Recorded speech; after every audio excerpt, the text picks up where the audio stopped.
बिस्मिल्लाहिर्रहमानिर्रहीम, अस्सलाम वालेकुम। अली सलमान जीटीवी के तमाम नाजरीन को जी स्पोर्ट्स में खुश आमदेद कहता है, जहां पीर से लेकर जुमेरात तक रोजाना रात 11:05 पर हम इस महफिल को सजाते हैं आपके लिए और बात करते हैं उस दिन खेले जाने वाले मैचेस के बारे में या उस दिन से जुड़ी स्पोर्ट्स की खबरों के बारे में। और जैसा कि आपके इल्म है कि जी स्पोर्ट्स पाकिस्तान की स्पोर्ट्स इंडस्ट्री का वह वाहिद शो है जिसमें उस दिन के हवाले से, जिस दिन हम शो कर रहे होते हैं, कोई ना कोई हैपनिंग्स जो हमारे हीरोज की होती हैं उसको हम अपने प्रोग्राम का हिस्सा बनाते हैं, उनकी मेमोरीज को शेयर करते हैं, उस दिन की यादों को आपके साथ हम शेयर करते हैं। तो आज भी एक बड़ी जबरदस्त स्पेशल गेस्ट हमारे साथ मौजूद हैं जिनके लिए 29 जुलाई यानी जिस दिन हम शो कर रहे हैं ये दिन जो है बड़ा एक यादगार दिन है क्योंकि आज के दिन उनका जन्म हुआ। और कौन होंगे वो हम आपको बताएंगे, लेकिन सबसे पहले प्रोग्राम का फॉर्मेट आज की टॉप स्टोरीज।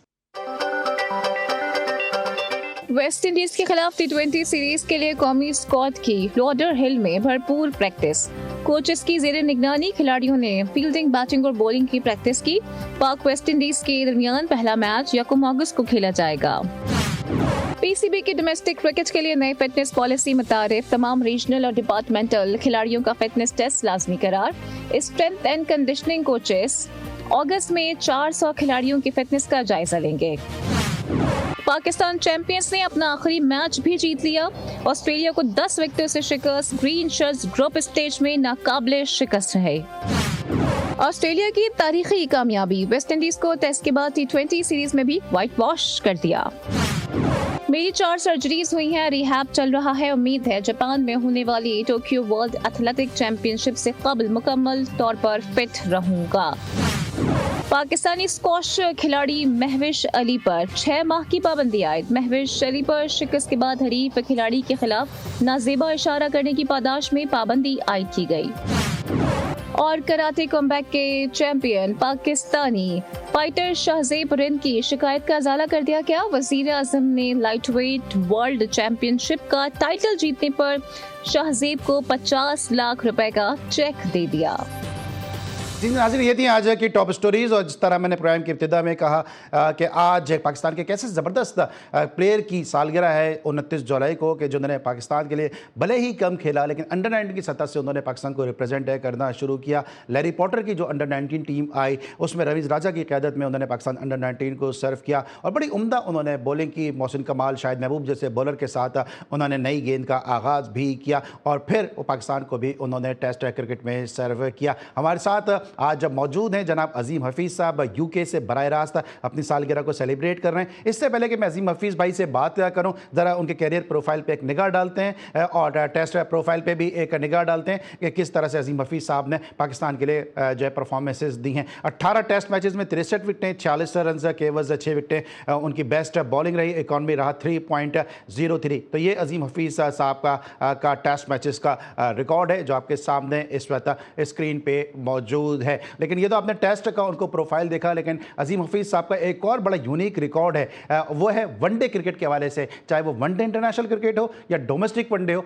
ये वो रिकॉर्ड है जो शायद अजीम भाई को भी याद नहीं होगा कि उनके नाम के आगे ये रिकॉर्ड दर्ज है, या एक दिलचस्प बात जो है वो उनके नाम के आगे दर्ज है कि उन्होंने 18 टेस्ट मैचेस खेले, 63 विकटें हासिल की, ये आपने स्क्रीन पर देखा। लेकिन 15 उन्होंने वनडे इंटरनेशनल मैचेस खेले और 15 विकटें हासिल की। इसके साथ साथ उन्होंने डोमेस्टिक में जो है 85 डोमेस्टिक के वनडे मैचेस खेले और 85 विकटें हासिल की। यानी वनडे में जितने उन्होंने मैचेस खेले, दोनों इंटरनेशनल और डोमेस्टिक दोनों में इक्वल उतनी ही विकटें हासिल की हैं। मेरे साथ मौजूद हैं यूके से अजीम हफीज़ साहब, शो में खुशामदीद कहते हैं। अस्सलाम वालेकुम अजीम भाई। वालेकुम सलाम अली। वालेकुम सलाम सर, सबसे पहले तो आपको सालगिरह की बहुत बहुत मुबारकबाद मेरी जानिब से, क्रिकेट फैंस की जानिब से, मेरे जी स्पोर्ट्स के पूरे एंटायर क्रू की जानिब से। सर, आपको सालगिरह की बहुत बहुत मुबारक हो। बहुत बहुत शुक्रिया अली, बहुत बहुत शुक्रिया, thank you very much. Sir, ये आपको मालूम था कि जितने आपने वनडे खेले हैं, चाहे इंटरनेशनल चाहे डोमेस्टिक, जितने मैचेस हैं इतनी आपकी विकटें भी हैं? नहीं अली, मुझे बिल्कुल नहीं पता था। ये मुझे पता था कि मेरे 15 वनडे में 15 विकटें हैं, लेकिन मुझे डोमेस्टिक का नहीं पता था ऑनेस्टली। ठीक है। अच्छा अजीम भाई, थोड़ा सा अब तो कुछ यादों को शेयर करते हैं कि 29 जुलाई आपका दिन है, आपका ये ताल्लुक उस इलाके से है जो पाकिस्तान में अफवाज पाकिस्तान में, वहाँ पे लोग ज़्यादा, जो इस आपके इलाके के लोग हैं झेलम, वहाँ से लोग ज़्यादा जाते हैं। ये क्रिकेट का आगाज़ क्यों कर हुआ, कैसे शौक हुआ आपको क्रिकेट का? अली, असल में मैं पैदा तो झेलम में हुआ था, लेकिन मेरे जो वालिदैन थे वो, मैं जब छोटा था तो वो कराची आ गए थे और कराची में हम जहाँ रहते थे आके, तो वहाँ पे तो आपको पता है कि हनीफ मोहम्मद, मुश्ताक मोहम्मद, सादिक मोहम्मद, हम इनके बिल्कुल नेक्स्ट डोर होते थे। तो वहां से जब ये लोग आते थे, इनको देखते थे हम, तो बड़ा इनको देख के हमने क्रिकेट देखी, खेली है हमने, और गलियों में खेली है। और जब ये आते थे मुश्ताक मोहम्मद और सादिक मोहम्मद, तो ये यकीन करो हमारे साथ क्रिकेट के अंदर क्रिकेट खेलते थे हमारे साथ। तो बस वहां से हमें शौक हुआ। और दूसरा एक मेन चीज ये बताऊं तुम्हें मैं, कि इसमें हमारे एक हिसाक पटेल थे, यूबीएल के मैनेजर भी रहे, कोच भी रहे, और काफी उन्होंने खिदमत की है क्रिकेट की। तो वो हमारे मोहल्ले में रहते थे। जब हम क्रिकेट खेलते थे ना गली के अंदर, तो यार उन्होंने मुझे पिक किया, मुझे अपने साथ लेके जाते थे नेशनल स्टेडियम पे, वहां जाके हम प्रैक्टिस वगैरह करते थे। बस यार ऐसे ही क्रिकेट स्टार्ट किया गली के अंदर से भाई। और शोएब हबीब साहब की फिर कैप्टनसी में आपने एलाइड बैंक से भी काफी क्रिकेट खेली। हाँ बिल्कुल। और मेरा फर्स्ट डिपार्टमेंट जो था क्रिकेट में, वो मेरा एलाइड बैंक था। और शोएब भाई हमारे कप्तान होते थे। और शोएब भाई ने मुझे, क्योंकि हम एक ही इलाके में रहते थे, वो भी नाज़िमाबाद में 1 नंबर में थे, मैं भी नाज़िमाबाद 1 नंबर में रहता था। तो उन्होंने ना मुझे, मतलब उन्होंने जॉब दी मुझे पहली।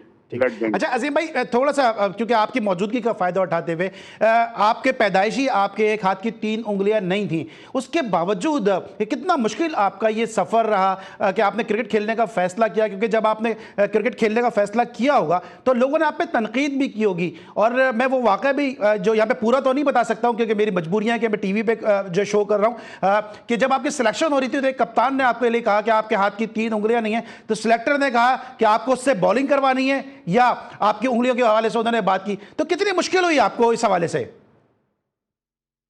अली, देखो मुश्किल तो बहुत हुई है, इसमें कोई शक नहीं है। क्योंकि देखें, मेरा एक हाथ में प्रॉब्लम था, तो सबसे मेन चीज जो होती है क्रिकेट के अंदर, वो सिर्फ बॉलिंग या बॉलिंग ही नहीं होती, उसके अंदर और चीजें भी होती हैं। लाइक बैटिंग भी है, आपकी फील्डिंग भी है, आपकी कैचिंग भी है। तो यार मैंने ना, मतलब अगर कोई एक लड़का जो है वो एक मतलब एक आर्म से फील्डिंग करता था, लेकिन मैं उससे डबल करता था। अगर वो आधा घंटा कर रहा है तो मैं 1 घंटा करता था। कैचिंग में सबसे ज्यादा करता था, शॉर्ट कैचेस में ज्यादा करता था, हाई कैचेस में ज्यादा करता था। मतलब जब मैं जब सिलेक्ट हुआ हूँ, तो आप यकीन करो, मैं जब पहली दफा सिलेक्ट हुआ था, एक हमारा यहाँ टैलेंट हंट प्रोग्राम लगा था कराची में, तो हनीफ मोहम्मद साहब थे उस वक्त ना वहाँ के। तो उन्होंने मुझे सिलेक्ट करने से पहले और मैच खिलाने से पहले मेरा तकरीबन 5 से 8 मिनट के मेरे ट्रायल लिए थे सिर्फ कैचिंग के। तो अब आप सोचें कि उन्होंने अगर ट्रायल लिए हैं तो उन्होंने कैसे ट्रायल लिए होंगे और कैसे, क्योंकि हनीफ मोहम्मद अगर किसी लड़के को सिलेक्ट करते थे तो वो ऐसे नहीं सिलेक्ट करते थे, उसको पूरा जांच करके पहचान करके फिर सिलेक्ट करते थे। तो मेरे साथ हनीफ मोहम्मद साहब ने वो पहला मैच जब टैलेंट का था मैं खेला, तो उन्होंने ट्रायल लेके मुझे खिलाया। उसके बाद मैं अंडर 19 खेला, उसके बाद मैं फिर आपको पता है खेलता ही चला गया। उसमें फिर मेरा एक अच्छा अजीम भाई, था, मेरा प्रॉब्लम अजीम भाई, नहीं वो कैसा आपको उस वक्त फील हुआ जब आप ट्रायल पे गए पहली मर्तबा, और आप जो ये हाथ की जो आप बात कर रहे हो, फिंगर्स की बात कर रहे हैं, इसको देखते हुए आपको पुरानी गेंद थमा दी गई कि आपको थोड़ा सा जो है वो डिस्करेज किया गया, उस वक्त क्या सोच थी? देखो मैं बताऊं, उस वक्त भी मुझे कोई फील नहीं हुआ, लेकिन मैंने ये सोचा हुआ था कि अगर खेलनी है तो फिर तगड़े होके खेलनी है। ये नहीं है कि मुझे अगर कोई बोलता भी था तो मैं माइंड नहीं करता था। लेकिन मुझे पता है, मैं अभी आपको एक बात बताऊं, मुझे जो बाहर किया गया है कितना खेलने के बाद, तो वो मेरे हाथ को देख के यार ये अब ऐसा है, अभी इसका हाथ ऐसा है, उसके बाद ये ड्रॉप किया गया है। मैं क्या बोलूं अभी, मैं मतलब मुझे कुछ अब कोई शिकायत नहीं है, अब क्या गड़े मुर्दे उखाड़ना है। लेकिन अली, मैंने जितनी भी खेली है क्रिकेट, मैंने इसको अपने हाथ को मैंने कभी भी और अजीम भाई, मैंने आपकी क्रिकेट को, मैं चूंकि आपकी क्रिकेट को आपके अंडर 19 के दौर से फॉलो कर रहा हूं, तो मैं देखी आपकी परफॉर्मेंस। बहुत कम लोगों को ये बात याद होगी या शायद मालूम होगा कि आपने पाकिस्तान के लिए बॉलिंग तो ओपन की है। इंडिया में आपने ताहिर नक्काश के साथ पाकिस्तान के लिए इनिंग का भी आगाज किया है। यह बात बहुत कम लोगों को शायद मालूम होगी और या याद होगी। तो आपने कभी इसको आड़े नहीं आने दिया। इंडिया के खिलाफ खेलने का एक्सपीरियंस आपका कैसा रहा? क्योंकि आपकी जो आपका डेब्यू टेस्ट मैच था वो भी इंडिया के खिलाफ था, वनडे डेब्यू भी आपका इंडिया के खिलाफ था, और पहली विकेट भी आपकी कपिल देव जैसे अजीम ऑलराउंडर की थी। बिल्कुल अली, मेरा पहला मैच जो था बेंगलोर में था, पहला वनडे जो था मेरा हैदराबाद में था, हैदराबाद दक्कन में। तो आप यकीन करो, जब मुझे वनडे भी खिला रहे थे, पहला वनडे, तो वहां पे जहीर भाई ने मेरे कैचिंग कराई है। मुझे कैचिंग करा के, मुझे करके, उसके बाद फिर बैटिंग के अंदर मुझे उन्होंने टेस्ट लिया, उसके बाद फिर मुझे वनडे खिलाया गया है। मैं और ये अली, ये जो बात कर रहा हूँ मैं अपनी जिंदगी में पहली दफा ये वाली बात तुमसे कर रहा हूँ। मैंने पहले आज से कभी किसी से ये वाली शेयर नहीं की बात, कि मुझे वनडे खिलाने से पहले भी मेरा ट्रायल लिया गया है, और मुझे कैचिंग, मेरी बैटिंग, उसके बाद फिर मुझे वनडे में मेरा नाम दिया। तो अब मुझे आप बताएं कि मैं जो खेला हूँ, मैं ऐसे नहीं खेला, मुझे मुझे मेहनत करके खेलनी पड़ी है, डबल मेहनत करके खेलनी पड़ी है पाकिस्तान के लिए। ठीक है। अच्छा अजीम भाई, कैसा एक्सपीरियंस रहा आपके? क्योंकि आपके जब मैं रिसर्च करता हूं तो फिर चीज़ें बड़ी आपके सामने आती हैं जो एक आम क्रिकेट लवर को शायद नहीं पता होती, कि पहला आपकी टेस्ट विकेट भी कपिल देव की, पहली आपकी वनडे विकेट भी कपिल देव की, और दोनों मरतबा अगर मैं गलत नहीं हूं तो कैचर भी एक ही थे, मोहसिन भाई। बिल्कुल सही कह रहे हो, बिल्कुल सही कह रहे हैं। मेरी पहली मैच की वनडे की जो विकेट है वो भी कपिल की है, और वो भी दूसरी जो टेस्ट मैच की है वो भी कपिल की है। बिल्कुल आप सही कह रहे हैं, और ये इत्तेफाक है, ये मैंने कोई इसमें वो कोई जादू वादू नहीं किया। कैचर भी दोनों दफा मोहसिन हसन खान साहब, एक ही फील्डर ने कैच किया। बिल्कुल बिल्कुल बिल्कुल, और पोजीशन भी एक ही है, पोजीशन भी एक ही है, ये भी आप नोट करना। ठीक है। अच्छा अजीम भाई, जब आप खेलते थे तो उस वक्त जब हम डोमिनेट करते थे इंडिया पे, अब आपको क्या लगता है कि इंडिया जो है वो पूरा डोमिनेट करता नजर आ रहा है, हर मामले में डिक्टेट करने की कोशिश करता है?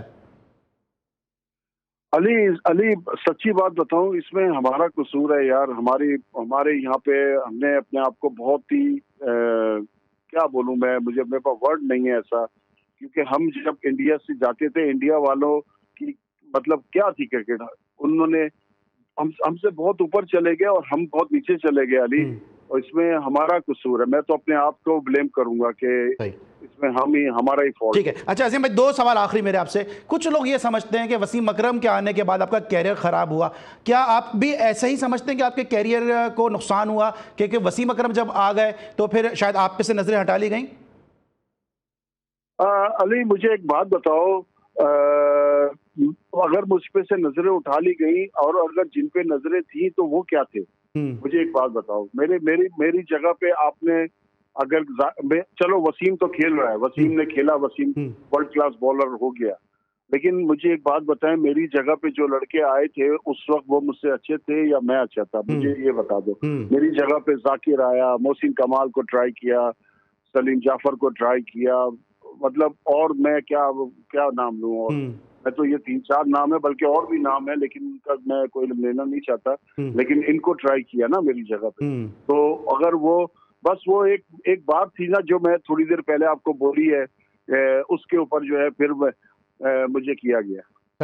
ठीक है। अच्छा एशिया कप में जिस तरह इंडिया कर रहा है, अब पाकिस्तान के खिलाफ जो चीज़ें सामने आ रही हैं, भारतीय मीडिया जो रोल प्ले कर रहा है, बीसीसीआई कर रहा है, पाकिस्तान को एशिया कप के हवाले से क्या स्टांस लेना चाहिए? क्या इंडिया जाके खेलना चाहिए? आप समझते हैं कि अब बहुत हो गया, अब इंडिया अगर नहीं खेलना चाहता तो हमें भी नहीं खेलना चाहिए? अली बहुत इनकी तरले मनते कर ली, बहुत इन लोगों के आगे मतलब सब कुछ कर लिया, जब वो टिस से मिस नहीं हो रहे तो यार हमें अब क्या जरूरत है उन लोगों के आगे और कुछ कराने की? बल्कि मैं तो कहता हूँ कि पाकिस्तान को तो अब बात भी नहीं करनी चाहिए यार, सीधी सी बात है। अच्छा आखिरी मेरा है कि आज जी टीवी ने आपको आपकी सालगिरह पे याद किया, इस हवाले से कुछ कहना चाहेंगे? क्योंकि हम अपने हीरोज को भूलते नहीं है, और आपका बहुत बहुत शुक्रिया कि आपने इतने अरसे के बाद मीडिया में कोई अपीयरेंस दी है। अली आप लोगों का बहुत बहुत शुक्रिया मुझे याद रखने का, बल्कि यार मैं तो बहुत शुक्रगुजार हूँ आप लोगों का कि मैं बहुत अरसे के बाद, और तुम्हें पता है मैं थोड़ी सा घबराता हूँ तो इस वजह से मैं आता नहीं हूँ, लेकिन तुम्हारा बहुत बहुत शुक्रिया, जी टीवी का बहुत शुक्रिया जिसने मुझे यार याद किया भाई। Thank you so much. लेकिन अब मैं आखिरी सवाल कर चुका था, लेकिन आप चूंकि बड़े क्वालिफाइड कोच भी हैं, साइम अयूब जैसा प्लेयर आपने दिया, साजिद खान साहब बार बार आपका भी तस्करा करते हैं, जाहिद अहमद का भी तस्करा करते हैं कि हमारी कोचिंग में साइम अयूब आया। बाबर आजम की आपको लगता है बाबर आजम के रिजवान की T20 में जगह है? यार देखो ये सारी जो है ना जो सियासत चल रही है ना, ये गलत है। उन दोनों का बिल्कुल बनता है यार, आप एकदम से किसी प्लेयर को बिल्कुल साइड नहीं करना चाहिए, ठीक है, अगर आपकी कोई प्रॉब्लम है या कुछ है तो वो बैठ के बात हल होनी चाहिए। इस तरह नहीं कि आप अपनी टीम का सत्यानाश करें यार। अभी आप देख लो कि बांग्लादेश से हमारा क्या हाल हुआ है। तो मतलब ऐसा नहीं करो कि टीम को खराब करो यार, टीम को अच्छे से अच्छा करने की कोशिश करो। ये जितने भी बैठे हुए हैं पाकिस्तान क्रिकेट बोर्ड के अंदर, तो मेरी तो इनसे यार रिक्वेस्ट यही है, अगर हमारी आवाज जाती है तो भाई पाकिस्तान के लिए करो, पाकिस्तान टीम के लिए अच्छा करो यार। ठीक है sir, thank you so much for your valuable time. और एक दफ़ा फिर आपको सालगिरह की बहुत बहुत मुबारक। कई सालगिरह आप सेहत सलामती तंदुरुस्ती और अपने प्यारों के साथ सेलिब्रेट करते रहें। और जी टीवी को हमेशा से ये खासा रहा, जी टीवी को हमेशा से ये एजाज़ रहा कि हम अपने हीरोज़ को नहीं भूलते हैं और हम अपने अवाम के सामने उन हीरोज़ को लेकर आते हैं उस दिन की मुनासबत से, ताकि उनके कारनामे, उनकी जो परफॉर्मेंसेज हैं पाकिस्तान के लिए, वो हमेशा हमारे अज़हान में और हमारे दिलों में तरोताज़ा रहें। इस पर लेंगे ब्रेक, और जब ब्रेक के बाद वापस आएंगे तो बात करेंगे पाकिस्तान के एक इंतहाई वेल इन्फॉर्म्ड, नॉलेजेबल और सीजनड स्पोर्ट्स जर्नलिस्ट से पाकिस्तान क्रिकेट के दीगर उमूर के बारे में। मिलते एक छोटे से ब्रेक के बाद।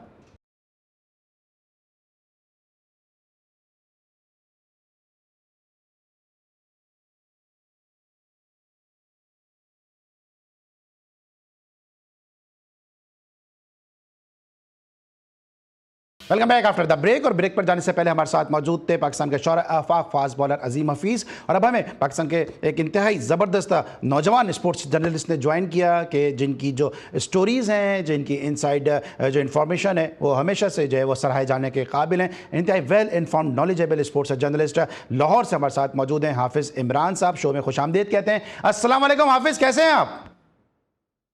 वालेकुम अस्सलाम अली, बहुत शुक्रिया आपका, बहुत शुक्रिया। अस्सलाम वालेकुम। अच्छा, वक्त का मैं मुकाबला सकते हैं, स्ट्रेट अवे बात करते हैं भारत के उस वावेले पे, भारत के उस रोने पीटने पे कि एक तरफ जो है कुछ फॉर्मर क्रिकेटर्स ये बात कर रहे हैं कि पाकिस्तान के साथ क्रिकेट खेलनी चाहिए, ज़रूरी है और इससे बड़ी फैन फॉलोइंग होती है, इसकी बहुत व्यूवरशिप होती है। दूसरी तरफ कुछ भारतीय जो पॉलिटिशियंस हैं वो, और कुछ हमारे जो अपने मुसलमान क्रिकेटर्स हैं, वो बड़ा वावेला मचा रहे हैं कि पाकिस्तान से खेलना नहीं चाहिए। जैसे बात ये है कि जब आप उसूलों के, कवायद और ज़वाबित के और रवायात के और उस स्पिरिट के खिलाफ जाते हैं जो जिसके ऊपर खेलों की बुनियाद है, तो फिर आपके पॉलिसी में या आपके ख्यालात में इस किस्म के शिफ्ट आते हैं जो कि जिसका इन दिनों भारत को सामना है। इसकी जिम्मेदारी किसी और पर आयद नहीं होती है, इसकी जिम्मेदारी खुद भारत के वज़ीर आज़म नरेंद्र मोदी पर आयद होती है कि उनके मीडिया में जिस तरीके से गुज़िश्ता चंद बरसों में कमोबेश 2.5 से ज्यादा का वक्त हो गया है, उन्होंने जिस अंदाज में पाकिस्तान मुखालिफ बयानियों को फैलाया, झूठे बयानियों को, झूठ की बुनियाद के ऊपर और पाकिस्तान से पुटी की ये रखी कि हमने इनके साथ बायलैटरल नहीं खेलना और आईसीसी के सतह पर खेल लेना है, तो वो हकीकत पे मुतसादम का। हकीकत यही है कि जब आप बैन अवी सतह पर होते हैं तो आपको एक दूसरे के साथ खेलना पड़ता है, पता नजर इसके कि आपके सफारती ताल्लुकात ठीक हैं या नहीं है। तो उन्होंने जो पाकिस्तान के बारे में झूठ फैलाया था, आज वो मीडिया उसी झूठ में खुद गिरा हुआ है, उस गड्ढे में जहां को जो उन्होंने पाकिस्तान के लिए खोदा था। क्योंकि वो एक कदम आगे जाते हैं, 10 कदम उनको पीछे आना पड़ता है। हकीकत यही है कि जब आप बैन अवी मुकाबलों में होंगे आपको जाना पड़ेगा। वो किस तरीके से, उन्होंने ये भी एक उन्होंने पाकिस्तान में और पाकिस्तान से बाहर, बिलखुसूस पाकिस्तान में भी, कि हम फंड करते हैं। वो बंदा खुदा फंड कोई नहीं करता, ये रेवेन्यू मॉडल है। यहाँ पे आप पैसा लगाते हैं और पैसा कमाते हैं, कोई फंड नहीं करता। अगर आपको ये जोम है, उनके मीडिया की को ये बुनियादी तौर पर ये बात कहने की जरूरत है, उनको ये बताया जाता है, और मैंने तो उनके प्रोग्राम्स में जाके बात की है कि आप पैसा लगाते हैं और पैसा कमाते हैं। ठीक है, अगर आप समझते हैं कि सारा पैसा सिर्फ आपका है तो भाई अपने मुल्क में रखे, खेलते नहीं आपस में क्रिकेट। ठीक है, तो ये जो झूठ फैलाया गया था, झूठ के पांव होते नहीं है। और जब आप ये कहते हैं कि झूठ के पांव नहीं है, तो फिर जो मीडिया 1-2.5 से ज्यादा वक्त तक, या उनके जितने भी पॉलिटिकल एंकर्स हैं या उनके पॉलिटिशियंस हैं या जो भी लोग हैं जो झूठ की बुनियाद पर खड़े रहे हैं, तो आज उनके नीचे से वो निकल गई हैं सारी चीजें। तो पांव होते नहीं हैं झूठ के, और जो झूठ उन्होंने फैलाया था वो उनके गले में पड़ा हुआ है और उनको समझ नहीं आ रही कि करें क्या, किस तरीके से आईसीसी से बायकॉट करें, किस तरीके से आईसीसी से बायकॉट करें, और फिर क्या जब ओलंपिक्स में जाएंगे फिर पाकिस्तान के लिए बायकॉट कर देंगे। और अगर हर जगह बायकॉट करना है तो ये जो अभी वहां पे घंटी बजाई है वसीम अकरम ने, पाकिस्तान के साबिक कप्तान हूं, उसका क्या करना है? कहां कहां से आप ये करेंगे? सो ये एक सबक है सिर्फ इंडिया के लिए नहीं, दुनिया के उन तमाम मुतासिर ममालिक के लिए जो किसी भी तरीके से अपने आप को दूसरों से बेहतर समझते हैं। उनके लिए एक सबक है कि जमीन पर रहें, जमीन पर लोगों को सांस लेने की और उनको अपने साथ तरक्की करने की और उनकी तरक्की में खुश होने की और बामी रवादारी का, भाईचारे का सबक दें। ठीक है, अगर आप ऐसा नहीं करेंगे, लोगों के दिलों में दिमागों में नफरत भरेंगे, तो वो नफरत आपके पास वापस आएगी और फिर आपके पास उस नफरत को फौरी तौर पर खत्म करने का कोई तरीका और इलाज नहीं होगा। और जो नफरत पाकिस्तान के खिलाफ भारत ने फैलाई थी, आज उस नफरत की आग में नरेंद्र मोदी का भारत जल रहा है। ठीक है, अच्छा, आप ये समझते हैं कि आप अपने दाम में सयाद आ गया कि उनको खुद नहीं पता कि कहाँ पाकिस्तान के खिलाफ खेलना है, कहाँ पे पाकिस्तान का जो है वो बाइकआउट करना है? क्योंकि जिस तरह ये पिक एंड चूज कर रहे हैं पाकिस्तान के खिलाफ मुकाबलों को कि जी चैंपियंस लीग में, वर्ल्ड लेजेंड्स लीग के अंदर पाकिस्तान के खिलाफ नहीं खेलेंगे, लेकिन एशिया कप में नहीं खेलेंगे, नहीं खेलेंगे, नहीं खेलेंगे, और फिर खेलने के लिए तैयार हो गए। मीटिंग में शिरकत नहीं करेंगे, नहीं करेंगे, नहीं करेंगे, एक नैरेटिव बिल्ड किया, उसके बाद मीटिंग में शिरकत करने के लिए बजरिया जूम तैयार हो गए। तो भारत हर कदम पे बैकफुट पे जा रहा है और खुद अपनी मौत जो है उसका नैरेटिव आप मर रहा है। देखें, झूठ के पांव नहीं होते अली साहब, झूठ के पांव नहीं होते। और जब आप गैर हकीकी दुनिया में रहते हैं, तो जब आपको हकीकत का सामना करना पड़ता है, तो फिर आपको समझ नहीं आती कि क्या क्या करना है आपने। यही हो रहा है, यही हो रहा है। आप कैसे बैनुल अक़वामी मुकाबलों में किसी एक मुल्क के लिए, और कोई भी करे ये तो बुनियादी तौर पर इंडिया के साथ साथ साउथ अफ्रीका, बुनियादी तौर पर Australia, England, New Zealand, south Africa, West Indies और जो क्रिकेट खेलने वाले तमाम बड़े ममालिक हैं, उनको आगे आना चाहिए कि ये जो तमाशा है रोजाना का, ये खत्म होना चाहिए। भारत की तरफ से जो तमाशा लगाया जाता है, ये खत्म होना चाहिए। भाई, आपको बांग्लादेश में शिरकत पर क्या एतराज है? आप देखें, पहले वो पाकिस्तान के खिलाफ नहीं खेलते, तब तो वो बांग्लादेश के खिलाफ भी कहते हैं हमने नहीं खेलने के लिए जाना वहां पर। इसलिए नहीं जाना। आप सियासत को, ये जो स्पोर्ट्स है, इसमें ये जो गंदी सियासत भारत कर रहा है, ये नहीं होनी चाहिए। अच्छा, सियासत भी नहीं चाहिए, लेकिन इसके जो असरात हैं, मुजम्मिरात हैं, आपको लगता है कि दीगर ममालिक पे भी पड़ रहे हैं? क्योंकि आपको याद होगा जब भारत ने अपने सारे मैचेस यूएई में खेले थे, तो हारने वाली तमाम टीमों ने एक ही बयान दिया कि जी भारत को तो एडवांटेज दे दिया गया, वो एक ही खित्ते में खेला, उसने अपना स्क्वाड भी उसी हिसाब से तरतीब दिया, हमारे लिए बड़ी मुश्किल हुई। तो ये तमाम तर चीजें लेके क्या इन सबको खड़े नहीं हो जाना चाहिए? देखें, बात यह है कि जब आप ये बात करते हैं कि दीगर ममालिक ने बाद में एतराज किया, वो उस मुक्के का कोई फायदा नहीं है जो लड़ाई के बाद आपको याद आए। बिल्कुल सही। ये बात उस चीज को तय करने से पहले है कि आप, पाकिस्तान में चैंपियंस ट्रॉफी हो रही ना, पाकिस्तान में तवील अरसे के बाद एक बड़ा जो कसीरुल कौमी टूर्नामेंट था वो हो रहा था, तो किसने रोका था उनको यहाँ पे आने? उनको क्या तकलीफ थी? पाकिस्तान 2023 में गया नहीं था इंडिया। तो ये जो जिन ममालिक का मैंने नाम लिया है, जिसमें Australia, England, New Zealand, south Africa, West Indies, Sri Lanka, ये जो तमाम ममालिक हैं बड़े, बांग्लादेश, इनको ये कहना है कि ये जो तासुब की पॉलिसी है, नफरत की पॉलिसी है, इसको खेल में मत लाएं।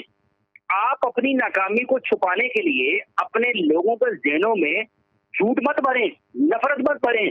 तो उन तमाम ममालिक को, क्रिकेट बोर्ड को ये देखना है कि ये जो शुरुआत की है भारत ने, आप उसका नतीजा देखने कहां पर जा रहा है। पाकिस्तान ने तो, आप बहुत पीछे ना जाए, 26 साल पीछे चले जाएं, 99 से लेकर 2023 तक पाकिस्तान ने तो, और आज 2025 में जब हम बैठे हैं, हर जगह पर भारत ने खेलने के लिए पाकिस्तान ने कदम आगे बढ़ाया है। तो वो कौन सी ऐसी तकलीफ है जो उधर लोगों को मौजूद है और वो ये कहते हैं कि हम नहीं खेलते हैं? ये क्या तरीका है? मतलब ये तो ये दुनिया ऐसे तो नहीं चल सकती ना। ये उसूलों पर, बराबरी पर, आइन पर, कवायद ज़वाबित पर, रिवायात के ऊपर चलती हैं, स्पिरिट के ऊपर चलती हैं।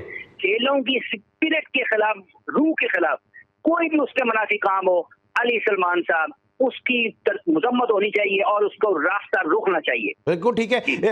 हाफिज इमरान साहब हमारे साथ मौजूद हैं। इस वक्त हम लेंगे ब्रेक, और जब ब्रेक के बाद वापस आएंगे तो कुछ बात क्रिकेट के मामला के हवाले से। पाकिस्तान की टीम वेस्ट इंडीज़ जो है वो जनाब पहुंच चुकी है, और क्या पाकिस्तान की तैयारियां, इसको डिस्कस करेंगे। मिलते हैं एक छोटे से ब्रेक के बाद।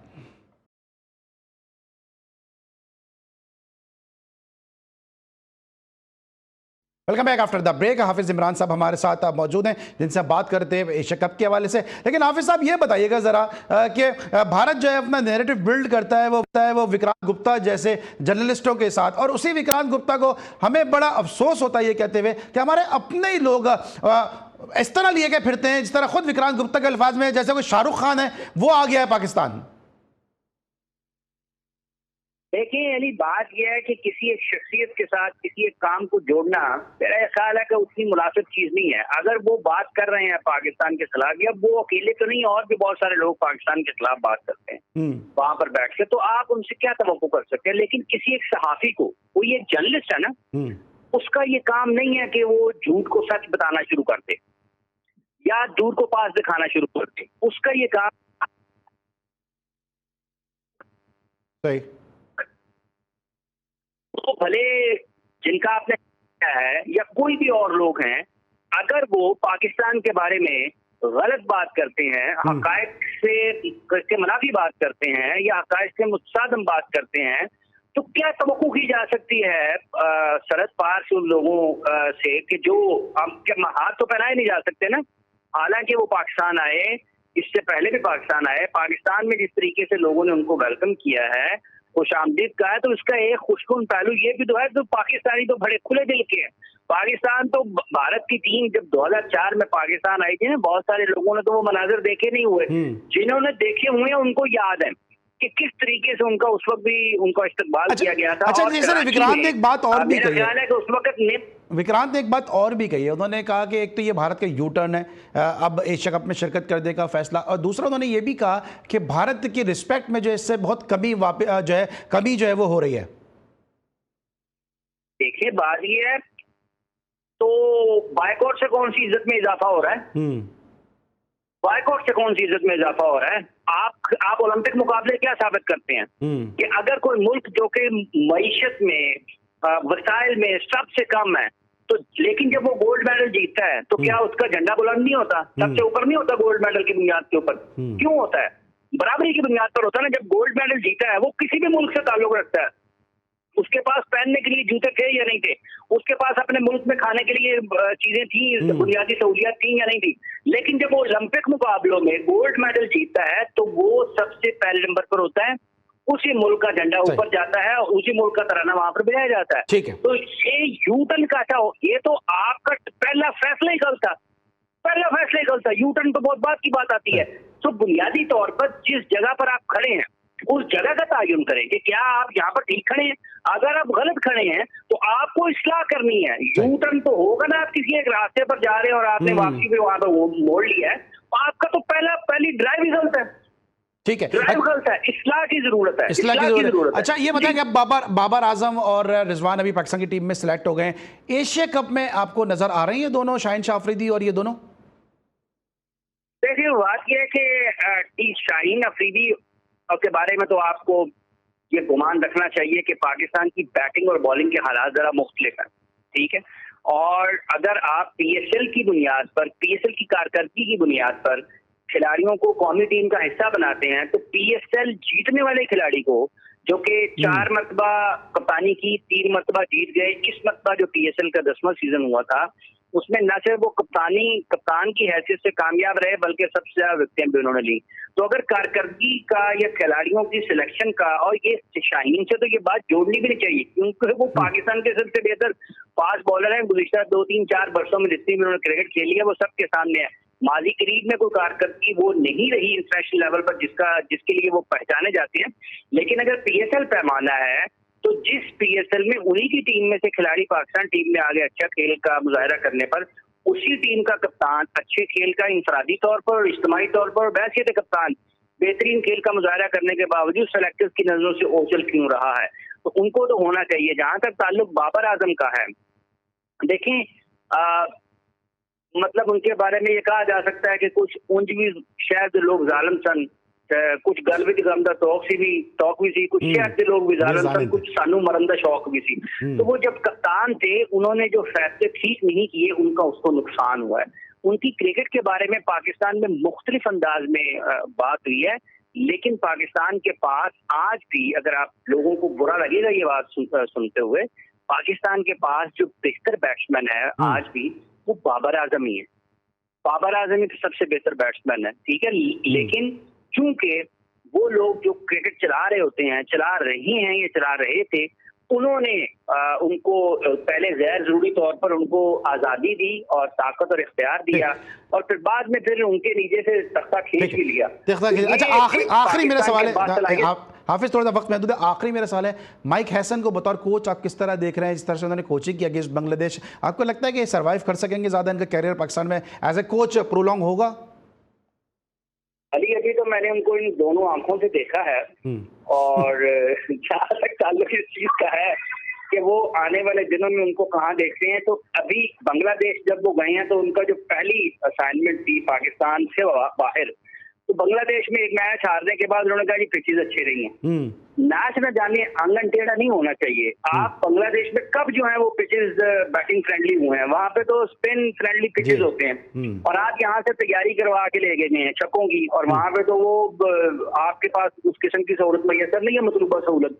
तो कॉन्ट्रैक्ट पूरा करते हैं या नहीं करते हैं, पाकिस्तान क्रिकेट के माजी करीब के बोर्ड के फैसलों को देखते हुए ये कहना जरा मुश्किल हो जाएगा कि वो करते हैं या नहीं करते हैं। लेकिन क्या वो पाकिस्तान टीम को बेहतर कर सकते हैं या नहीं कर सकते हैं, इस बारे में जरूर बातचीत होनी चाहिए। और अभी तक जो उनका पहला एक नाकामी के बाद जो वो बोले हैं, तो वो तो कुछ इतना ज्यादा मुतासर को नहीं है कि आप हारने के बाद बजाय इसके कि अपनी गलतियों की निशानदेही करके आपने सारा मलबा पिच पर और बांग्लादेश के ऊपर डाल दिया। तो ये किसी भी पेशेवर क्रिकेटर को या कोच को या किसी भी प्रोफेशनल के लिए ये कोई इतना अच्छा उसका मंजर नहीं है। जी ठीक है, थैंक यू सो मच। हाफिज इमरान साहब हमारे साथ मौजूद थे, अपने ख्यालात से हमें आगाह कर। आज के लिए बस इतना ही। हम इंतहाई मशकूर हैं आज के शो के लिए अजीम हफीज़ साहब के और हाफिज इमरान साहब के, कि आज के शो को उन्होंने अपनी मौजूदगी से रौनक बख्शी। इंशाल्लाह कल एक दफ़ा फिर आपसे रात 11:05 पर मुलाकात होगी। उस वक्त तक के लिए अली सलमान को पूरी प्रोडक्शन टीम के साथ इजाज़त दीजिए। अपना बहुत ख्याल रखिए। अल्लाह हाफिज़।